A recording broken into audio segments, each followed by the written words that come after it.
Hi, welcome back. Paul Nashawaty coming to you live from the show floor at KubeCon North America 2025. I'm here with William from Buoyant. That's right. Hi, Paul. How are you? Good, good. How's the show going for you? So far, so good. A lot of great conversations, a lot of excitement and energy. Yeah, definitely. I mean, there's a lot of buzz. I mean, I think this is one of the heavily attended shows that I've been to in a while. At least one of the KubeCon shows. It's really good.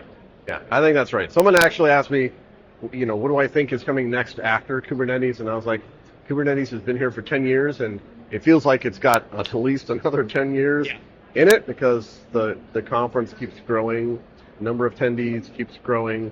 It shows no sign of diminishing. No, absolutely. I mean, in my practice, I cover app dev, right? I cover past, present, and future. Yeah. And we see that like 80% of workloads are still on heritage environments, still just trying to get to a modernized workflow of Kubernetes and containers. It's a big challenge. Heritage environment sounds very nice. That's a very polite way of saying it. Yeah. A lot of people don't like to call their baby out, right? Yeah. But so what are the things you're talking about here? Yeah. So we're the creators of a service mesh called Linkerd. It's a CNCF open source CNCF project. It's actually the 5th project ever joined the CNCF back in the very early days. So first service mesh to achieve graduated status a couple of years ago. So we've kind of been here since the very beginning. And every year, all we do is deliver more and more Linkerd features. So this time around, the most exciting bit for us is we've added MCP support to Linkerd, Model Context Protocol.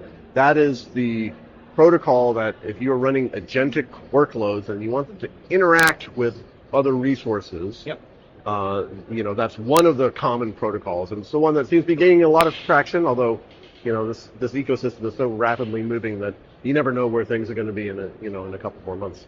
So the idea is like if you have an agent and you're running it in your Kubernetes cluster and you're trying to have it do like a business process, like, okay, I want to do, move this thing over here.